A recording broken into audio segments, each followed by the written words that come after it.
rises and falls.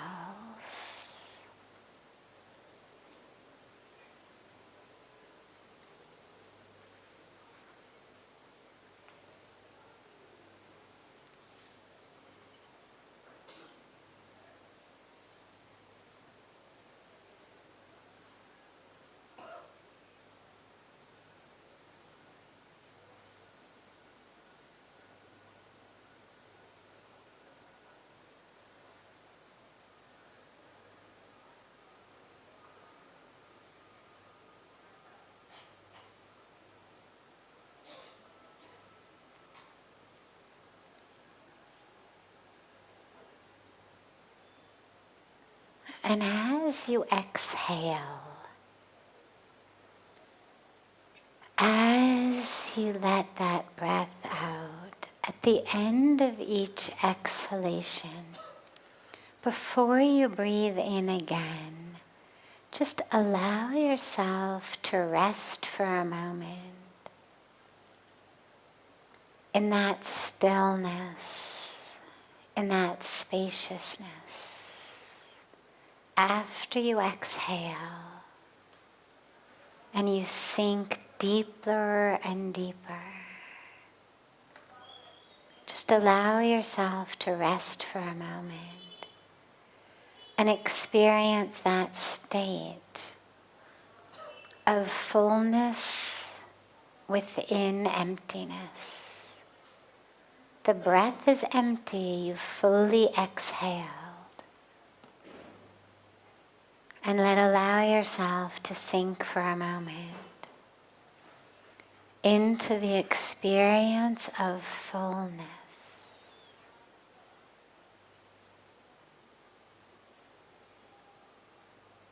which is the self.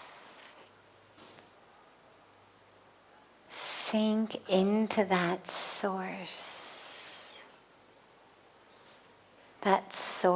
of fullness within the self.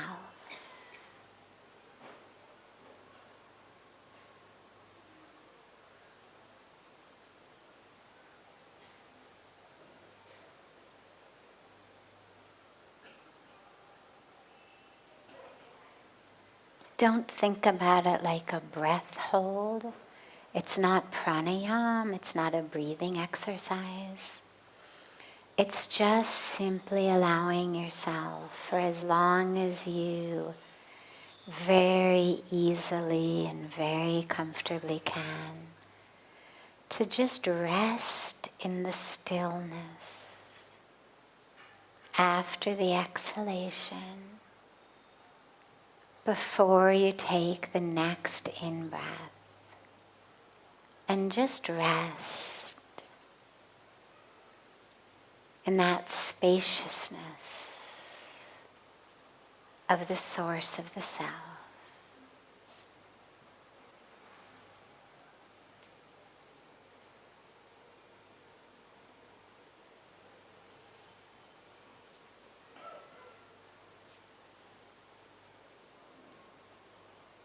And the moment the body wants to inhale again, gently take in the inhalation. Don't try to do a breath hold. It's just a taste, it's just a glimpse of an experience of that borderless, boundaryless, boundless and ceaseless aspect of the self.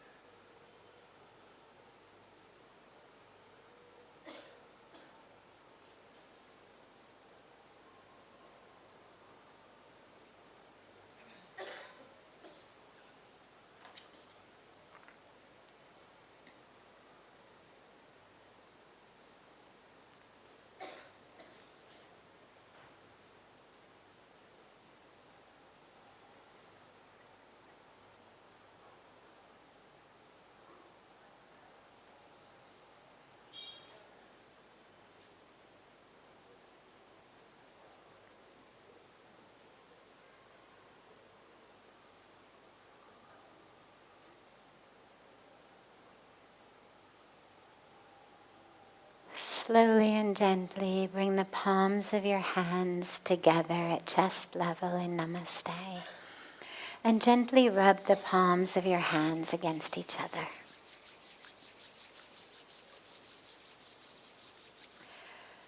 Press the palms of your hands into your closed eyes.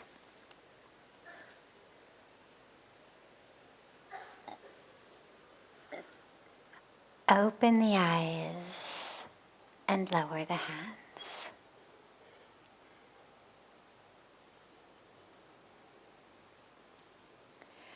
Welcome to Satsang. So wonderful to be together with you all again. I know it was only 4 days that I was out, but it felt far too long. It was a beautiful conference, a beautiful summit, but I'm so happy to be back, and I'm so happy to be back with you all. We'll start, as always, with one of our questions that comes in from our global audience joining us on the internet, online. And then we'll open it up to any questions that any of you have. So just have your questions ready, and after we take the first one, we'll open it up.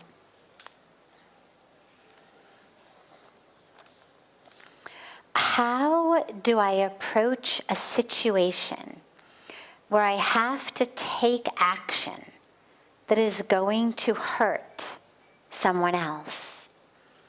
This was asked by Karen on Instagram.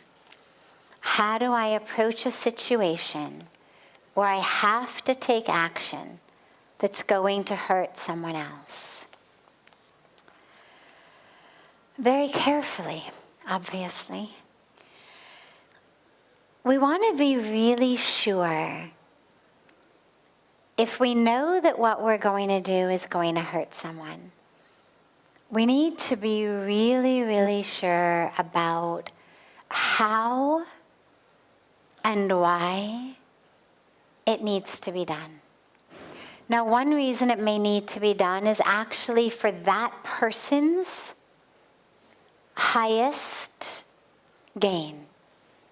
You see this, for example, in situations with parents or loved ones who have a child or have a loved one who maybe has gotten addicted to drugs.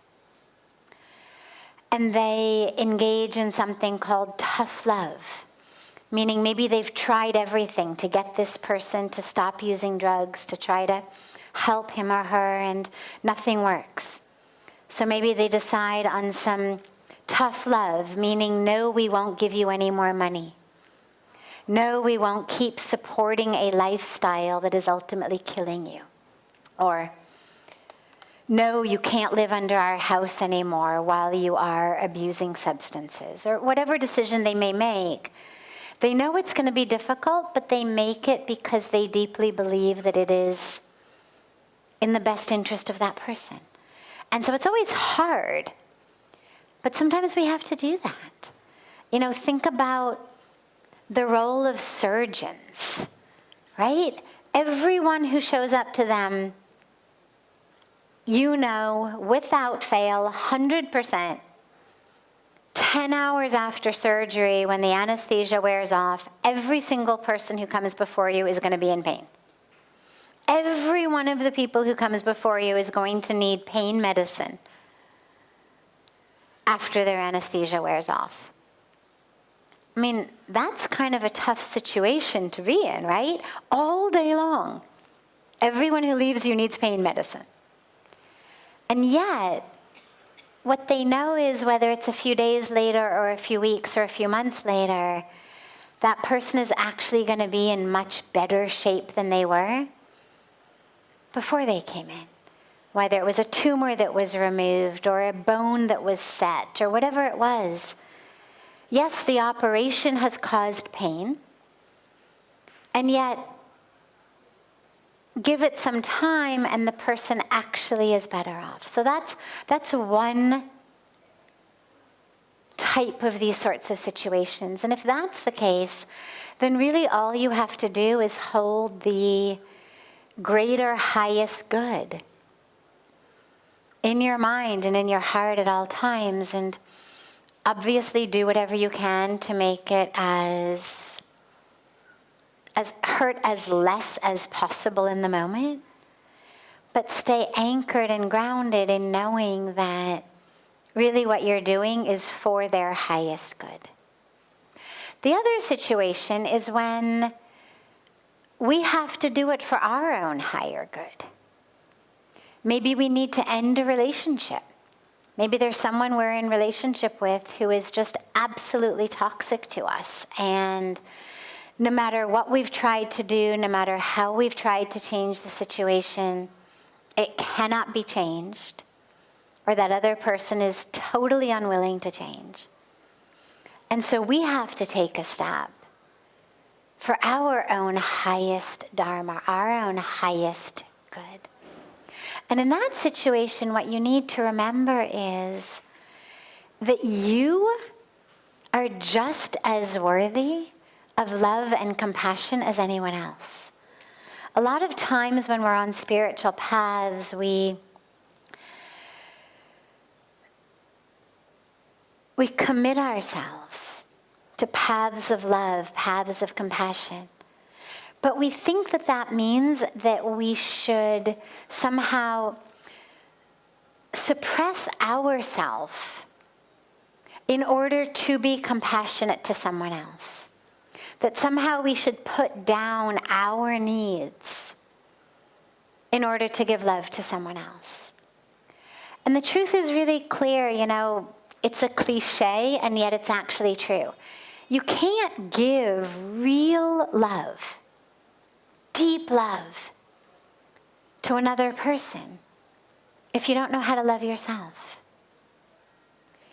And you can't really bring compassion into the world unless you're able to be compassionate with yourself. And so in that second situation, we hold on to the truth that we are here on earth deserving of all of the love and all of the compassion, and that we need to first give it to ourselves in order to be able to give it to anyone else. And that we've been evolutionarily designed to be able to protect ourselves. And this isn't just true of humans. I mean, this is true of mosquitoes. This is true of ants. This is true of plants. Every bit of creation is created with the ability to, and the instinct to, protect itself against predators. And so whether it's the stench of a skunk, whether it's the sharp, sharp needles of a porcupine, whether it's, the ferocity of a lion, or whether it's the sting of an ant, or the sting of a bee, or the bite of a mosquito. Everything in nature is built with an instinct to protect itself and the ability to do so. Because ultimately, we can't achieve what we are here to achieve on any level, including our highest, deepest spiritual awareness and growth, if we can't protect ourselves. If we can't stay alive and healthy and safe long enough to attain enlightenment, then we're not going to attain it. But that's not only physical safety and health, that's also emotional, it's also spiritual. And so if we are in situations that are a threat to our physical safety, our physical wellness, our emotional wellness, our spiritual wellness, sure, in the beginning, we try to change the situation. Sometimes you can, sometimes you can't. But ultimately, when we come to the awareness that the situation cannot be changed, well, then we realize I'm the one who has to change. I have to get myself out of this situation. And if that's the case, again, we approach it really in the same way, which is, this is for the highest good. My highest good, but also ultimately for that other person's. Because no one is here on earth just to prevent someone else from having to go through their karmic journey.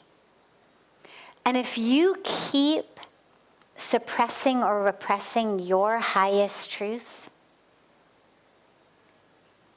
in order that someone else should not have to face their own demons or face their own ego or face their own illusion or ignorance or whatever it may be, neither are you helping yourself nor are you helping them.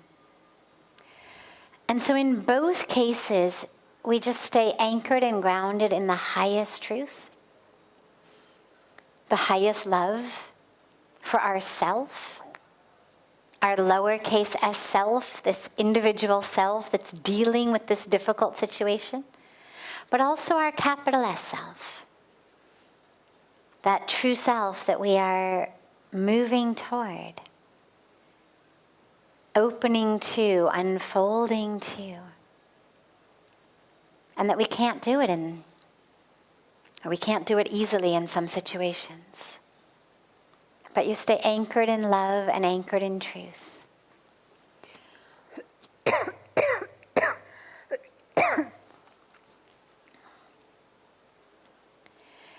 Any questions here that anyone has? Yes. Yeah, samne bhi.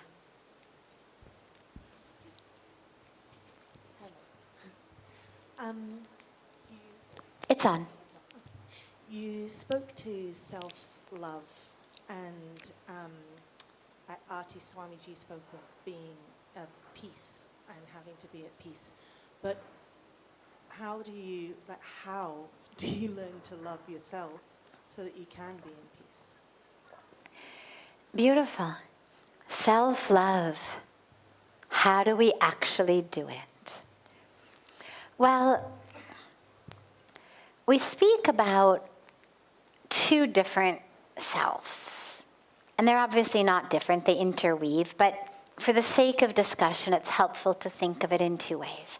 One is what I call the lowercase s self. That's this individual body, this individual incarnation, this you that's right here, and it's got a size and a shape and a history and a brain with its own patterns of thought and whatnot. And to love that self is really an exercise in compassion. You've been through a lot. You're doing the best you can. Every minute, every moment, every day, you are trying the very best you can to rise to that occasion. You're trying to meet every minute, every moment with love, with peace. And you've been through a lot, and this isn't just you, this is all of us. We've been through a lot. We've been hurt. We've been betrayed. We've been cheated, lied to, abused, whatever our story may be. But we all have reasons to believe that this self is somehow damaged, not quite right, not good enough. And it may also just be the really ferocious, relentless, and insidious powers of marketing and advertising that really are so relentless that they just won't rest until we hate ourselves so much we have to buy whatever they want to sell us. But eventually, whether we buy their items or not, we do end up feeling like we are lacking in some fundamental way. And that's true even if we haven't also experienced in our lives some kind of betrayal or hurt or abandonment or disloyalty or abuse. But it's very, very rare to find someone who hasn't suffered some of that in some way at some time in their lives, whether from loved ones, family members, friends, business partners, people they thought they could trust. And so we've got all of these reasons to feel like we are somehow defective, not good enough. There's shame, there's guilt, there's insecurity, there's not enoughness.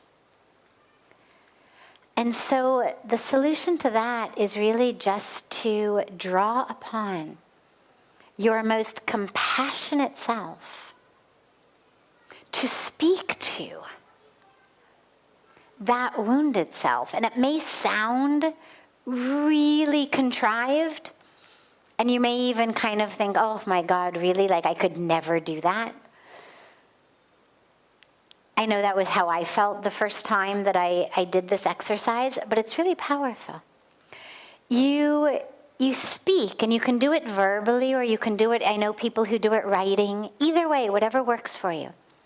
But literally speak to that self. You're doing your best. You're trying to show up. Yes, you've been hurt. And nonetheless, look at you. Look at how you keep rising to the occasion. Look how you keep trying every day. And just have that compassion, that understanding, that love that you would have if someone else came up to you and said, God, listen to how I'm struggling. Listen to what I'm going through. Listen to what an awful person I am. Listen to why I hate myself so much. And you'd say, oh no, sweetheart, come on, you are wonderful. No matter what they did, you'd understand, right? You'd give them a big hug. You'd say, no, come on, it's okay, you're wonderful. The reason you did that is because you had been hurt. The reason you did that is because you were afraid. The reason you did that is because you felt badly about yourself. But hey, come on. So use that voice. And again, it may sound contrived. It's okay. Nobody's watching. You don't have to post about it on social media. You don't have to tell anybody you've done it. You don't have to report back to me. Let it feel as contrived as it may feel, but do it.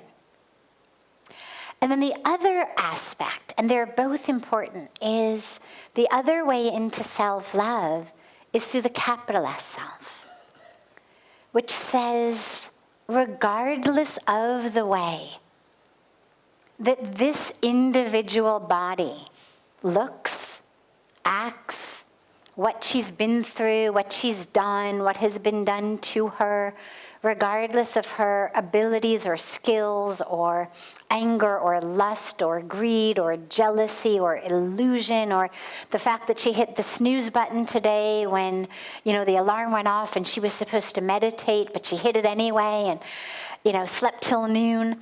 Regardless of any of that,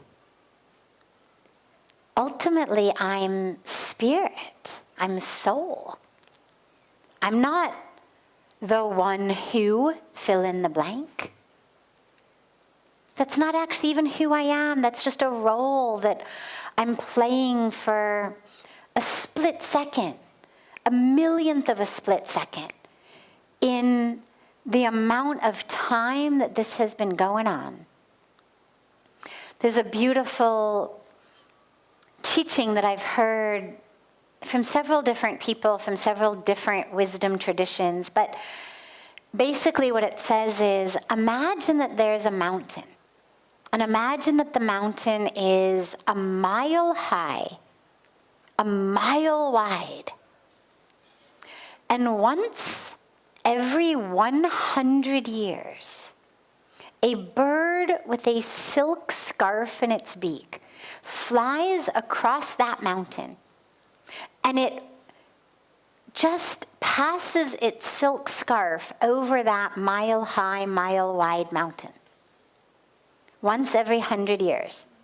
The amount of time that it takes that mountain to erode from that silk scarf is how long most of us have been in this cycle of birth and death, this wheel of samsara, as we say.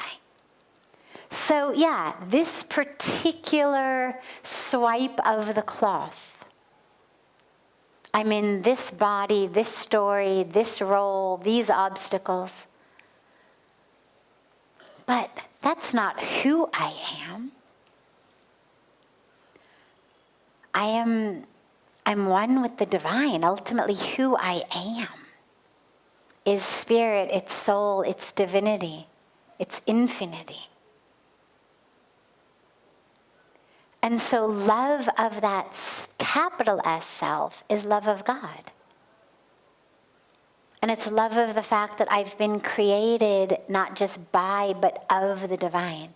And to not love the capital S self is essentially to defile the Creator. It's essentially to insult the divine, as though somehow this were a stain upon the divine. Which A, is sacrilege, but B, is really kind of self-absorbed. Like, I am the stain on the divine. Like, everything else is perfect and divine, but I am so important that I over here am the one who is the stain on the perfection of the divine. Right? I mean, it's a little bit absurdly self-absorbed. If God is perfect, in the ultimate highest aspect of that perfection, not in the way that the creation is conducting itself, but in the perfection of the universe itself. To say that I am something less is really to put myself at the center of the universe. And so you can also just kind of, whenever that arises, have a little chuckle with yourself about, oh, really? Oh, really, me? Little old me, the stain, the blemish in the center of the universe. And so it allows you to just kind of let that go and realize, well, if spirit, if source, if soul, if the divine is perfect, well, then so is my capital S self. And so you anchor in that rather than in the particular role that you may be playing in this infinitesimally, something like that, short intersection of time and space. And you anchor and you love that true self. It's like that line that Pujya Swamiji leads us in when we sing in the Arti, Sabse Unchi Prem Sagai. And it means the highest form of love is love for the divine. But that's also us. It's love for our capital S self. Self-love is not, oh yeah, everything I do is perfect. Self-love is my highest truth, is an embodiment of, a reflection of the perfection of the universe. Beautiful. Other questions? Yes. Namaste, Sadhviji. Namaste. This is a question from one of your statements that I read, where in your early years you had spoken to Pujya Swamiji and you'd said, I didn't know that when my ego gets annihilated, it takes my Heart with it, yes. Very intriguing. Could you talk about it? Sure.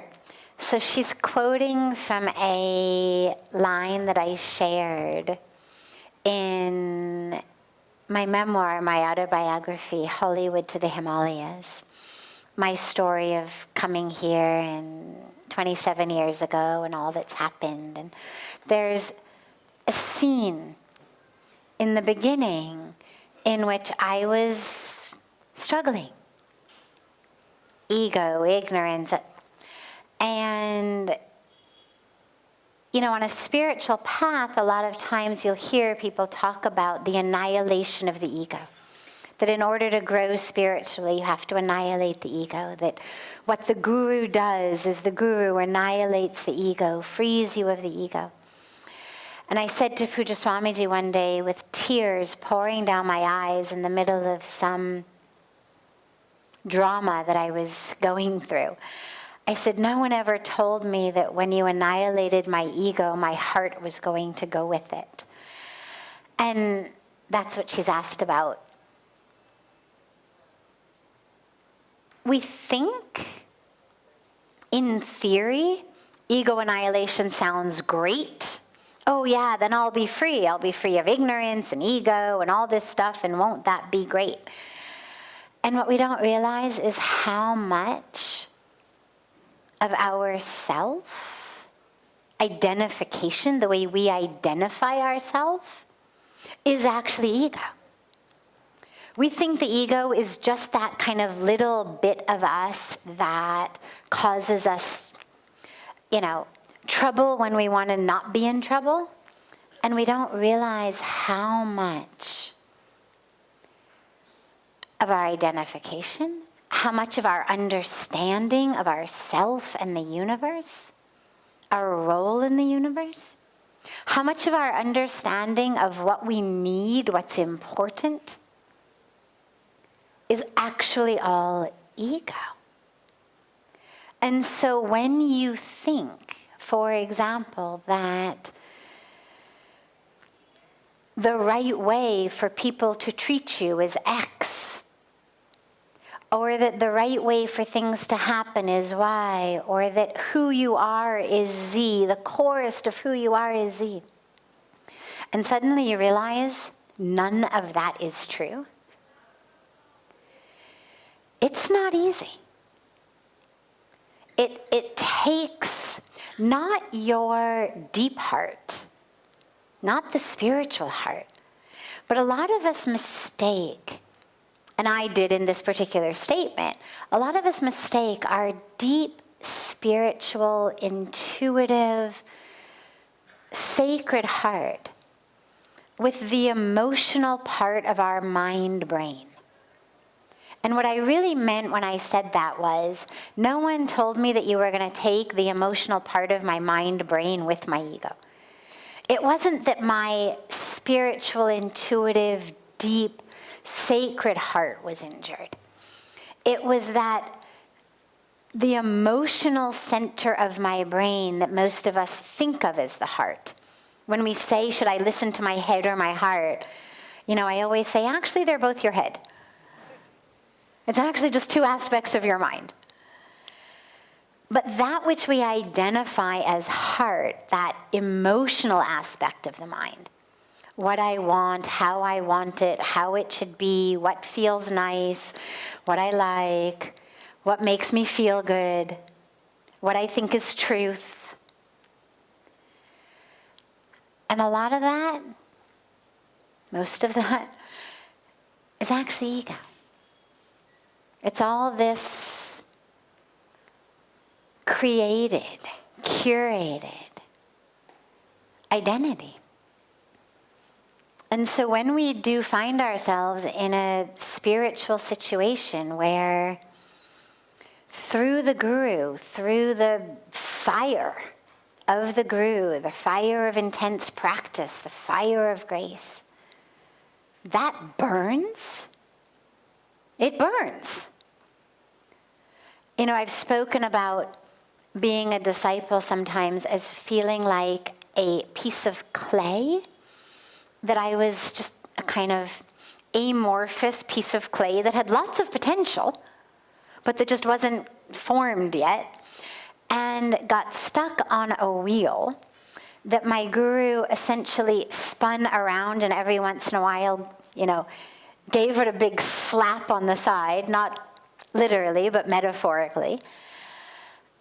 And then when I thought I had taken all of the metaphoric slaps that anyone could take, you get thrown in the fire. Right? Anybody who's ever done ceramics knows after you pull it off a wheel, it goes where? It goes in the kiln, where it gets burned. And only when it comes out of the kiln do you actually have something that's not just beautiful but useful.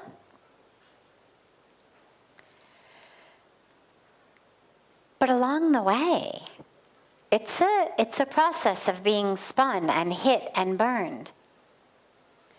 And, as far as gurus go, Pujya Swamiji is about as gentle and tender and loving and maternal in that nourishing and nurturing as they get. So it's not that the guru is doing it, it's going back to what I was saying, like a surgeon. I mean, if I've got a tumor and it's going to kill me, well, the surgeon wouldn't be a good surgeon if they didn't remove it just because I screamed and yelled and said that it hurt. They'd say, yeah, you'll get over it, have a pain medicine or, whatever it is, but got to do the surgery. And that's ultimately what the spiritual path does, is it's a kind of psychic surgery that literally removes from our psyche that which is blocking us from the truth. But it doesn't feel, people think, it's just going to feel, like a bubble bath. There are days that feel like the best bubble bath in the world. And then there are days that feel like you're in the kiln being burned. And that was one of those days. But I am beyond infinitely grateful for it, because every one of those pieces that was burned out of me or cut out of me or slapped out of me was something that was blocking me from me. It was something that was blocking me from being able to see. So it was compassionate surgery, but that doesn't necessarily make it easier while it's happening. Yeah. Other questions? Yeah. Kurbadi, yeah. Hi. My question is, self-love is amazing, but sometimes you love some person, you both have same kind of ego and attitude, and you're not talking to each other because you both have same kind of, but you miss that person at that moment also. So what to do at that time? Great. So you have someone you love, but you both are stuck in ego, and you have the same type of ego, and now you have a fight, and you're not talking to each other. What to do? Apologize. I mean, what's the shortest distance between 2 points? A straight line. If I'm here and you're there, what's the shortest distance? A straight line. Come to you, apologize. If you're really good friends, you may not actually even need to apologize. You may be able to just go up and give a smile and a hug and sort of have it taken care of anyway. If whatever the fight wasn't such a big deal. But if you've actually said something that really hurt somebody, especially if it's happened before, I mean, sometimes we have these fights that are just stupid, that just literally, you fight over nothing. You can't even remember what you're fighting over, but it becomes just your egos. In those cases, don't even go back and discuss what it was. Just Hare Chordo and apologize and give a hug and move on. But in a case where you've actually done something that has hurt someone, you need to actually show them just simply, I'm sorry, isn't enough. You need to really show them that you know what you've done is wrong, and what steps are you taking to make sure that you don't do it again. So if you were overcome by anger, and that's why you did it, well, have you enrolled yourself in some kind of an anger management program? And if not, why? Because then it means you're just as likely to do it again. If you did it because you were drunk, are you going into rehab? Have you committed to stop drinking? And if not, then you're still not safe. Because the minute you drink, you'll do it again. Did you do it because you were stressed out and you just lost yourself? Well, okay, then are you going into a stress management program? Are you starting meditation? Are you going to do something that makes me actually have some reason to believe that you're going to act differently in the future? And if not, then that apology doesn't actually carry any weight. Then what it just means is, I don't want you to be angry at me. You should let it go and give me a get out of jail free card. But a real apology, if you really want to make it better, figure out why you made a mess in the first place. And what can you do to make sure that doesn't happen again? And show that person how much they mean to you and what steps you are actually taking to correct that in yourself. If it was something serious. Again, otherwise just apologize and move on. Beautiful. And by the way, lastly, we always think the one who apologizes feels like, oh, if I apologize, they're going to think I'm very weak. But the one who apologizes is always the stronger one. Because it's always the one who's got the clarity to know, I'd rather be in peace than be right. I'd rather be in love than be right. At the end of the day, you don't get any points for being right. Your happiness points come from being in peace and being in love, not being right. So the one who recognizes that is actually the wise one, the smart one, the strong one. Beautiful. Have a beautiful, beautiful rest of your evening. We'll take your question first tomorrow, okay? Tomorrow you'll be the first question. Have a beautiful evening, and I look so forward to seeing you all tomorrow. I will now, by God's grace, be here without traveling for quite some time. So we'll be able to have regular satsang again. Have a beautiful, beautiful, beautiful night.